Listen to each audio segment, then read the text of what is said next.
ابن جوزی نے لکھا ہے سینکڑوں سال پہلے، آج کے کسی عالم کی بات بتاتا تو لوگ انکار کو، سینکڑوں سال، کہتے ہیں بلخ میں قحط پڑ گیا،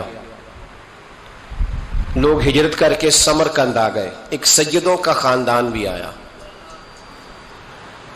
ایک ایسی خاتون بھی آئی جس کے ساتھ 3 بیٹیاں تھی، بیٹا بھی کوئی نہیں، خاوند فوت ہو گیا، مسجد کے ساتھ مہمان خانے بنے ہوتے تھے، وہاں اس نے بچوں کو ٹھہرایا اور نکلی سمرقند میں کہ کوئی آدمی مل جائے، تو وہ سیٹھ صاحب چودھری صاحب کہنے لگے مجھے کیسے پتا چلے گا تو سید ہے، مجھے بتاؤ، کسی کو چوک میں کھڑا کر کے کہا جائے بتاؤ تو کون ہوتا ہے، اس شخص کا کیا اشر ہوتا ہے، کیا حال ہوتا ہے، کہا کیسے پتا چلے گا؟ تو سید زادی نے اپنا پلو کھولا اور اپنے آنسو دونوں آنکھوں سے صاف کیے تو کہنے لگی اللہ تیرا بھلا کرے، میں ثابت نہیں کر سکتی کہ میں حضور کا خاندان، میرے پاس کوئی دلیل نہیں، میں نہیں بتا سکتی، چل ٹھیک ہے، چلی گئی۔ کسی نے بتایا کہ یہاں ایک یہودی بھی رہتا ہے، وہ بڑا سخی ہے، یا آتش پرست ہے یا پارسی ہے کافر غیر، سخی بڑا ہے، اس کے پاس گئی، بیٹھی رہی، لوگ بیٹھے تھے، جب چلے گئے تو قریب گئی، کہنے لگی مجبور ہوں، پریشان ہوں، غریب نہیں ہوں۔ کہنے لگا بی بی تجھے کبھی دیکھا نہیں، سمرقند کی اتنی آبادی نہیں، میں سارے شہر، تو کون ہے؟ تو کہنے لگی تعارف نہ ہی پوچھے تو اچھا ہے۔ اس نے کہا چلو اگر پتہ چل جائے تو۔ کہنے لگی میں مسلمانوں کے نبی کی اولاد ہوں، مسلمانوں۔ اس نے کہا پیغمبر خدا کی اولاد؟ اٹھ کے کھڑا ہو گیا، بی بی کو ساتھ لیا، گھر گیا، کہنے لگا جو صاف ستھرا کمرہ ہے نا اسے پھر دھو ڈالو، ایک دفعہ پھر دھو ڈالو۔ کمرہ دھلایا، صاف کرایا، پھر کہنے لگا بی بی میرے برتن زیادہ صاف ستھرے نہیں، میں نئے نہ خرید کے لا دوں۔ پھر نئے برتن لایا، پھر اپنے بچوں سے کہنے لگا اونچا نہ بھولنا، یہ سیدہ فاطمہ کی شہزادیاں آئی ہیں، یہاں کوئی شخص اونچی بات نہ کرے۔ پھر کہنے لگا بی بی جو میرا بالکل طیب اور حلال رزق ہے نا، یہ اس میں سے لنگر ہے، لیکن چونکہ میں غیر مسلم ہوں، مجھے سلیقے نہیں آتے، جیسا تیسا بھی ہو نا اسے قبول کر لینا۔ خاتون کو کہنے لگا یہ گھر ہے، جب تک جی چاہے یہاں رہنا، اور دیکھنا ہو سکے تو رات اپنے نبی سے سفارش کرنا، میرا بھی کوئی مسئلہ، میری بھی کوئی قبولیت کہیں ہو جائے۔ وہ مسلمان کہلانے والا رات کو سویا، کہتے جنت سجی ہوئی ہے، لوگ جنت میں جا رہے ہیں، لائنیں لگی ہوئی ہیں، نبی پاک لوگوں کو جنت میں بھیج رہے ہیں، میں بھی دوڑ کے لائن میں لگ گیا، فرشتے نے میرا بازو پکڑا، کا پیچھے ہٹ، تو میں دوڑ کے حضور کی بارگاہ میں گیا، میں حضور سارے جنت میں جا رہے ہیں، یہ مجھے نہیں جانے دیتا۔ تو نبی پاک نے فرمایا تو کون ہے؟ کہ یا رسول اللہ میں مسلمان ہوں۔ کہتے حضور مجھ سے فرمانے لگے کوئی دلیل ہے تیرے پاس؟ دلیل ہے کوئی تیرے پاس؟ میں چپ کر گیا۔ فرمایا میری بیٹی تیرے دروازے پر آ ہی گئی تھی تو دلیلیں پوچھنے لگ گیا تھا۔ ہم جا دوڑ جا، سویرے آنکھ کھلی تو گلیوں میں ڈھونڈتا پھرتا ہے، تلاش کرتا پھرتا ہے، کونے کونے میں جاتا ہے وہ سادات کا گھرانہ کہاں گیا، ڈھونڈتے ڈھونڈتے اس غیر مسلم کے دروازے پہ جا کے پہچان لیا۔ تو کہنے لگا خدا کا واسطہ جو تو نے نوکری کی ہے نا ان کی مجھ سے 11 گنا لے لے، یہ سادات کا گھر مجھے دے دے۔ تو کہنے لگا کل تو آتا تو شاید بات اور ہوتی، آج بات اور ہے۔ اس نے کہا مہربانی کر، کہا نہیں کل تو آتا تو معاملہ اور تھا، آج معاملہ آج اور ہے، رنگ بدل گیا ہے، حالات تبدیل ہو گئے ہیں، اب تو دیکھ تاک کے آیا، جا دوڑ جا۔ کہنے لگا نہیں مہربانی کر، دے دے، تو غیر مسلم میں تیرا کیا تعلق؟ کہنے لگا چپ کر، غیر مسلم میں کل تک تھا، کل سے سجدوں سے پیار کیا ہے تو میرے حالات سنور گئے ہیں، وہ جو نظارے تو نے رات خواب میں دیکھے ہیں میں نے جاگتی آنکھوں سے دیکھے ہیں، میں نے جاگتی آنکھوں سے، اور تو نے کسی مفتی پیر عالم کے ہاتھ پہ کلمہ پڑھا ہے، میں نے رات محمد عربی کے ہاتھ پہ کلمہ پڑھا۔ حضرت عمر جب نعرہ لگاتے نا تو کیسر و کسرا کانپتے، سفیر آتے روم کے ملنے کے لیے تو کہتے جاؤ عمر نفل پڑھ رہے ہیں، ٹائم کوئی نہیں۔ ایک دن اندر میٹنگ ہو رہی تھی، حضرت عمر میٹنگ میں بیٹھے تھے، آپ کے بیٹے ملنے آئے عبداللہ ابن عمر. ابا جی اندر آ جاؤ. فرمایا دروازے پہ کھڑا ہو, میں ضروری بات کر رہا ہوں, اندر نہ آنا. جناب عبداللہ ابن عمر کہتے ہیں میں دروازے پہ کھڑا ہو گیا. تھوڑی دیر گزری تو امام حسین بھی آ گئے. ایک حدیث میں ایک روایت میں امام حسن کا لفظ بھی ہے. امام حسین آئے, آ کے عبداللہ ابن عمر سے کہنے لگے عمر فاروق اندر ہے؟ تو کہا وہ اندر تو ہے. تو کہا آپ کیوں دروازے پہ کھڑے ہیں؟ کہنے لگے ابا جی نے کہا ہے یہاں انتظار کرو, میں کوئی ضروری بات کر رہا ہوں. لیکن شہزادے میرے لیے کہا ہے, میرے لیے, آپ جانا چاہیں تو چلے جائیں. امام حسین کہنے لگے امیر المومنین کوئی بات کر رہے ہوں گے, میں ظہر کے وقت مسجد میں مل لوں گا, ظہر کا ٹائم آئے گا نا تو میں مسجد میں مل لوں گا. یہ کہہ کے چلے گئے. حضرت عمر باہر آئے تو حضرت عبداللہ ابن عمر سے کہا کہ کوئی آیا تو نہیں؟ عرض کی حضور حسین ابن علی آئے. حسین ابن علی. تو کہا اندر کیوں نہیں بھیجا؟ کہا میں نے کہا تھا بے شک چلے جائیں, لیکن وہ کہہ رہے تھے کہ میں ظہر کے وقت مسجد میں مل لوں گا. تو سیدنا عمر فاروق فرمانے لگے عبداللہ تجھے تیری ماں روئے, حسین کو کیوں واپس بھیجا؟ پھر عمر دنیا داروں کے سامنے ڈٹنا, کھڑا ہونا عمر پہ ختم ہے, لیکن جو اندر کی بات ہے نا, روح کی, جو عقیدت کی بات ہے, جو وفا کا رشتہ ہے, اس کو کون سمجھے؟ یہ جو روح کی مجبوریاں ہیں, یہ جو وفا کی مجبوریاں ہیں, اسے لوگ کیا سمجھیں؟ انہیں کیا پتا کہ مرشد کے بیٹے کے پیر چومنے میں حسن کیا ہوتا ہے. انہیں کیا پتا کہ جب استاد کا بیٹا گھر میں آتا ہے تو دل کرتا ہے مکان بیچ کے اسے دے دیں, اس کے باپ کی نیکیاں بڑی ہیں. جناب عمر فاروق دوڑے گئے, امام حسین کے دروازے پہ دستک دی. امام حسین باہر, کہا شہزادے یار ملنے آئے تھے, بغیر ملے کیوں آ گئے؟ عرض کی کہ آپ مصروف تھے, آپ کے اپنے بیٹے بھی دروازے پہ کھڑے تھے, تو میں واپس آ گیا. امام حسین کہتے ہیں عمر جذبات میں آ گئے, سر سے پگڑی گر گئی, کہنے لگے حسین میرے بیٹے کا اور حسین کا کیا مقابلہ؟ کیا اس کی ماں کا نام فاطمہ الزہرا ہے؟ کیا اس کی نانی کا نام ختیجۃ الکبریٰ ہے؟ کیا اس کے نانے کا نام محمد مصطفیٰ ہے؟ اور پھر سر سے پگڑی اتری تھی, اپنے بال زور سے پکڑ لیے, کہنے لگے حسین میں نا مکے میں اونٹ چرایا کرتا تھا اور ڈنڈوں سے مار کھاتا تھا اپنے باپ سے. یہ جو آج ساری دنیا میں عمر کے نعرے لگتے ہیں یہ تیرے نانے کا صدقہ ہے. شہزادے میری وفا اور میری وفا میں جب تیرا دل کرے نا توڑ کے آ جایا کر.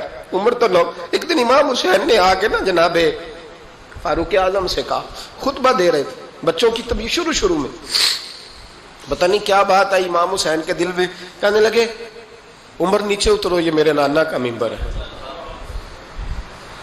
تو حضرت سیدنا عمر, سنو کبھی میرا بھی بچہ آ جائے تو میں کہتا ہوں اس کو پکڑو یار, بچوں کو تو نہیں نا جمعوں میں مطلب ذکر کیا جائے, اترنا میرے نانے کا ممبر ہے. جناب عمر اتر کے نیچے کھڑے ہو گئے, تو کہا جا کے اپنے نانے کے ممبر پہ بیٹھ. تو حضرت عمر رو پڑے, کہنے لگے شہزادے میرے نانے کا ممبر ہی کوئی نہیں ہے ہی نہیں, یہ ممبر یہ مصلی یہ تیرے نانے کی شان ہے, میرے نانے کا کوئی ممبر نہیں, تیرے ہی نانے کا ممبر ہے. تھوڑی دیر کھڑے رہے تو امام حسین کہنے لگے اچھا کوئی نہیں آپ کے نانے کا ممبر کا نہیں, کہا چلو پھر میرے نانے کے ممبر پہ بیٹھ جاؤ, چلو خیر ہے, کوئی نہیں آپ کے نانے کا, کہا نہیں, تو کہا کوئی نہیں پھر میرے نانے کے. جب حضرت عمر بیٹھے تو بڑا شاندار جملہ کہا, فرمانے لگے میں ممبر پر مرضی سے نہیں بیٹھا تھا, مجھے ابو بکر نے بٹھایا تھا, اور پھر حسین کے کہنے پہ میں اترا ہوں, اب مجھے حسین نے بٹھایا ہے, اب کسی کی جرت ہے تو عمر کو اتار کے دکھائے, اب میں حسین کا تیری نسل پاک میں. یار کتنی بے شرمی کی بات ہے, لوگ امام حسین کو باغی کہے. وہ حضرت امام اعظم ایک باغ میں بیٹھے تھے, شاگرد ساتھ تھے, تو کتابیں بکھری ہوئی تھی, کچھ لکھا جا رہا تھا, بکھری ہوئی تھی کتابیں. امام محمد بھی بیٹھے تھے, امام ابو یوسف, کئی اور شاگرد بیٹھے تھے. تو جب لکھتے ہیں نا یہ لوگ تو حوالوں کی تلاش ہوتی ہے, کتابیں بکھری ہیں, صفحے بکھرے. بچے گیند کے ساتھ کھیل رہے تھے, تو گیند اچانک باغ میں آئی, تو ایک چھوٹا سا بچہ گیند لینے آیا, تو امام اعظم اٹھ کے کھڑے ہو گئے. وہ بچہ گیند لے کے چلا گیا, کتابیں ساری پھر بکھر گئیں, جو گود میں رکھی ہوئی تھی وہ بھی نیچے گر گئیں, کچھ صفحے بھی گر گئے. تھوڑی دیر کے بعد وہ بچہ چلا گیا, امام صاحب بیٹھ گئے, پھر آیا, گیند گری آ کے باغ میں, تو وہ پھر بچہ لینے آیا, وہی بچہ. امام صاحب پھر کھڑے ہو گئے. وہ کئی بار آیا, جتنی بار آیا کھڑے ہو گئے. کئی لوگ صبر نہیں کر پاتے, جلد باز ہوتے ہیں آج کل کے شاگردوں کی طرح. تو ایک شاگرد بول پڑے, کہنے لگے حضور وہ تو بچہ ہے 100 دفعہ آئے گا. اب 100 دفعہ کھڑے ہوں گے. فرمایا تو 100 کی بات کرتا ہے, یہ 1000 دفعہ بھی آیا تو میں کھڑا ہوں گا. کہا حضور بچہ ہے آپ کیوں کھڑے ہو گئے؟ فرمانے لگے معمولی بچہ نہیں, میرے استاد کا پوتا ہے. تو جس نے مجھے اللہ رسول کا نام بتایا اس کا پوتا ہے تو میں کھڑا نہ ہوں. اگر استاد کے پوتے کا یہ ادب ہے تو بتاؤ محمد عربی کے نواسے کا کیا ادب ہے؟ رسول اللہ صلی اللہ علیہ وسلم. لوگ سمجھتے ہیں ہم قائل نہیں ہیں وہ والی شہادت بیان کرنے کے جس میں کہتے ہیں ہائے حسین تو سکینہ تو زینب. ہمارے بزرگوں نے ہمیں یہ سبق, ہمارے بزرگوں نے ہمیں بتایا کہ امام حسین کی شہادت اس طرح بیان کرو کہ نوجوانوں میں جذبہ جہاد پیدا ہو, عورتیں صبر کا پہاڑ بن جائیں. اس طرح شہادت ہم وہ والی. لیکن ایک بات ضرور ذہن میں رکھیں, یہ جو لوگ کہتے ہیں نا بڑے مظلوم تھے پانی نہیں آ سکا, میرے سے حوالہ دیکھے جس نے دیکھنا ہے, میرے سے حوالہ دیکھے. میرے سے حضرت امام حسین میدان کربلا میں تھے تو تھوڑی سی جگہ کھود کے نا امام حسین نے تو خندق کھودی. خندق کھودنا عرب کا رواج تھا, مدینے میں بھی خندق کھودی گئی, اس کا نام ہی جنگ خندق. تو خندق کھود کے نا آگ جلائی جاتی تھی, یہ حفاظت کا ایک ذریعہ تھا تاکہ دشمن نہ آئے. تو امام حسین نے اپنے خیمے کے سامنے خندق کھود کے اس میں آگ جلائی تاکہ پردہ رہے, عورتوں کے پاس کوئی دشمن نہ آئے. تو ایک شخص سامنے کھڑا ہو کے کہنے لگا حسین تو نے دنیا میں ہی آگ جلا لی ہے. معاذ اللہ ثم معاذ اللہ. کہنے لگا آگے تو آگ ملے گی, یہاں جلا لی ہے. تو امام حسین کہنے لگے میں حکم دیتا ہوں آگ کو کہ تجھے ابھی پکڑ لے. لوگ کہتے ہیں مظلوم تھے, میں حکم دیتا ہوں آگ کو تجھے ابھی پکڑ لے.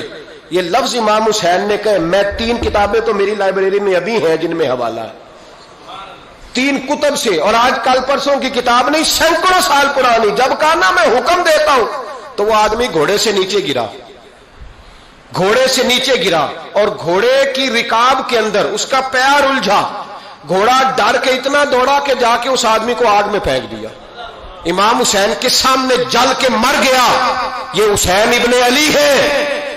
یہ ابھی حکم دیتے تو فرشتے ابھی آ جاتے, یہ ابھی بات کرتے تو ساری دنیا کی فوجیں ابھی اکٹھی ہو جاتی, یہ ابھی حکم دیتے تو ابھی آ جاتے. اور سنو, اگر جناب اسماعیل کے لیے دمبا آ سکتا ہے تو وہ تو حضرت ابراہیم کے بیٹے تھے, اور یہ تو مصطفیٰ کی اولاد ہے, ان کے لیے کیا کچھ نہیں ہو سکتا.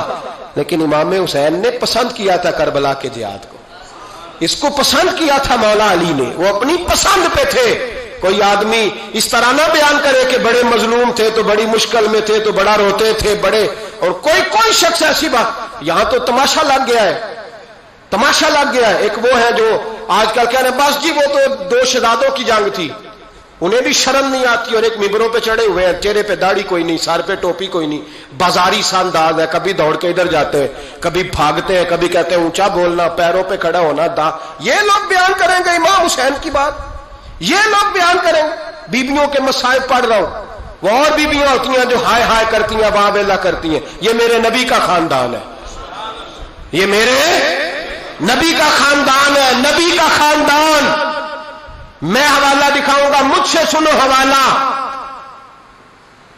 حضرت سیدہ زینب نے سارے جنازے دیکھے, بھتیجوں کو, بھانجوں کو, سب کو شہید ہوتے دیکھا. عورتیں ڈرتی میت کو ہاتھ نہیں لگاتی, چیختی ہیں بیبیاں. لیکن حضرت جناب زینب نے پتہ کیا دیکھا تھا, وہ سننا ذرا. امام حسین کی لاش مبارک کربلا میں پڑی تھی, اور امام حسین کا سر کاٹ کے نیزے پہ چڑھایا گیا تھا, اور وہ بیبیوں کے سامنے خالی سر چل رہا تھا, اور سینکڑوں میل کا سفر کر کے دمشق کے بازاروں سے گزرتا وہ سر گیا. آج میں سر کی بات نہیں کرتا, سر کی.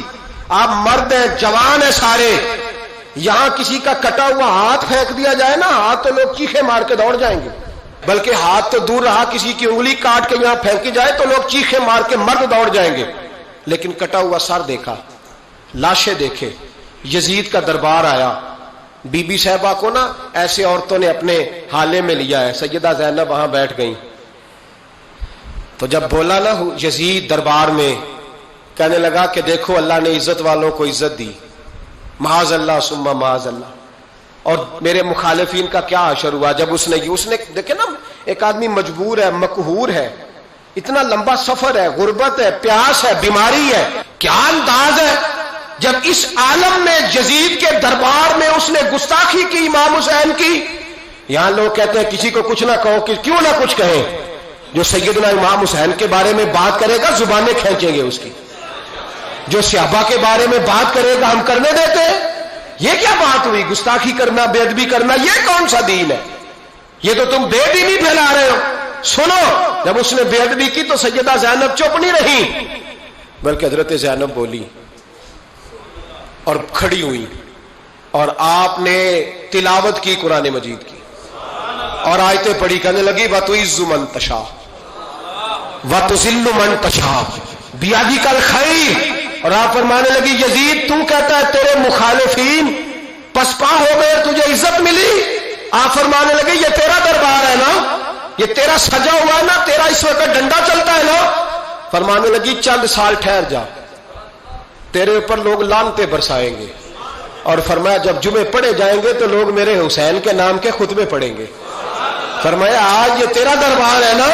حضرت نعمان بن بشیر صحابی رسول تھے، وہ کہتے ہیں میرے قریب ایک نابینا صحابی بیٹھا تھا، سنو سنو حوالہ میں دکھاؤں گا. کہنے لگے میرے قریب اس وقت یزید کے دربار میں ایک نابینا صحابی بیٹھے تھے، جب بی بی زینب نے یہ بات کی نا تو وہ نابینا صحابی میرا ہاتھ پکڑ کے کہنے لگے نعمان علی آ گئے، یہ تو علی کی آواز ہے، علی آ گئے. جبریل امی بول رہے ہو جیسے، حکمت کے گوہر رول رہے ہو جیسے، دربار دمشق میں وہ زینب کا خطاب منبر پہ علی بول رہے ہو جیسے. کہنے لگے علی آ گئے، علی، یہ تو علی کی آواز ہے. جناب نعمان بن بشیر کہنے لگے نہیں، علی جب بولتے تھے تو بڑا رنگ ہوتا تھا، ابھی تو زینب کھل کے بول ہی نہیں رہی، ابھی تو زینب ستائی ہوئی ہے، ابھی تو زینب زخم کھا کے آئی ہے، ابھی تو زینب پیاسی ہے. کاش زینب تر و تازہ ہوتی تو زینب خطبہ پڑھتی تو علی کی طرح گرجدار آواز نکلتی. یزید کے محل کانپتے، جبریل امی بول رہے ہوں جیسے، حکمت کے گوہر رول رہے ہوں جیسے، دربار دمشق میں بی بی زینب کا خطاب منبر پہ علی بول رہے ہوں جیسے. وہ مسکینوں کی طرح منتیں نہیں کر رہے تھے، ہائے پانی ہائے پانی ان کا مزاج ہی نہیں تھا، بلکہ وہ دلیر لوگ تھے، دلیر، اور بر موقع بر محل بولتے تھے. یزید آیا دربار میں، جب یہ سارا قافلہ وہاں پہنچا تو یزید دربار میں آیا، اور جب وہ دربار میں آیا تو بادشاہوں کا طریقہ ہے، گاڑیاں، اب ہمارے بادشاہوں نے روٹر والی گاڑیاں رکھی ہوئی ہیں، وہ یوں یوں چلتی ہیں، شور ہوتا ہے پیچھے. اس زمانے میں کہا جاتا تھا با دبا ملاحظہ ہوشیا، پیچھے ہٹ جاؤ پیچھے ہٹ جاؤ، نعرے لگنے لگے. تو یزید کا ایک ناخلف بیٹا امام زین العابدین سے کہنے لگا تیرا باپ کہاں ہے؟ دیکھ یہ میرے باپ دادا کے نعرے، دیکھ میرے باپ کے نعرے، تیرے کدھر ہے؟ ابھی یہ بات شروع اس نے کی تھی کہ دمشق کی جامع مسجد میں زور کی اذان ہو گئی، اور جب مؤذن نے کہا نا اشہد ان محمد رسول اللہ، تو امام زین العابدین اس کا ہاتھ پکڑ کے کہنے لگے یہ میرے نانا کے نعرے لگ رہے ہیں، اگر تیرا ہے تو بتا، یہ میرے نانا کے نعرے. اور فرمایا تیرے باپ کے 2-2.5 سال لگیں گے، میرے نانے کے قیامت کے بعد بھی لگیں گے، میرے نانے کے نعرے قیامت کے یہ لگتے رہیں گے، لگ رہے ہیں اور لگتے تھے اور لگتے رہیں گے. میرے بھائی یاد رکھو، دلیری، ہمت، پہلی بات ان سے پیار کرنا ہے، دوسرا ان کی ہمت، ان کا مقام دلیری کرنا ہے، ان کا کام ہمت کرنا ہے، ان کا کام ڈٹ جانا ہے، کمزوری دکھانا اہل بیت کا طریقہ ہوتی. حضرت عباس کے بازوؤں میں درد ہوتی، جناب زینب پھر پریشان ہوتی ہیں کہ ہم تو اس بے حیائی کے خلاف لڑے اور امت ابھی یہ گند کر رہی. جو چوکوں میں کھڑا ہوتا ہے نا عورتوں کو تاڑتا ہے، وہ یزید کے طریقے پہ عمل کرتا ہے. یہ دلائل ہے، آپ سوچ لیں، اندازہ کر لیں کہ ہم نے کس جماعت میں کھڑے ہونا ہے. اس لیے گند سارا نکالیں. امام حسین کا ایک پیغام آج اپنانا بڑا ضروری ہے. امام حسین نے سر سجدے میں کٹایا اور قرآن کی تلاوت نیزے کی نوک پہ بھی جاری رہی ہے. اس لیے آج کم از کم 10 نفل امام حسین کی سنت سمجھ کے ضرور پڑھیں گے انشاءاللہ. جنہوں نے روزہ رکھا ہے بڑا اچھا کیا ہے، چلو جو نہیں رکھ سکے پھر بھی نفلی ہے، کوئی فرض نہیں، کم از کم 3 دفعہ سورت یاسین کی تلاوت آج ضروری ہے امام حسین کے لیے. کریں گے انشاءاللہ تعالی. اگر وہ نیزے کی نوک پہ پڑھ سکتے ہیں تو آپ ان کی خاطر بھی تو پڑھ ہی سکتے ہیں نا. تو بہت ضروری کام آج نفل پڑھنا ہے، اور بہت ضروری کام آج قرآن پاک کی تلاوت کرنا. کریں گے انشاءاللہ تعالی.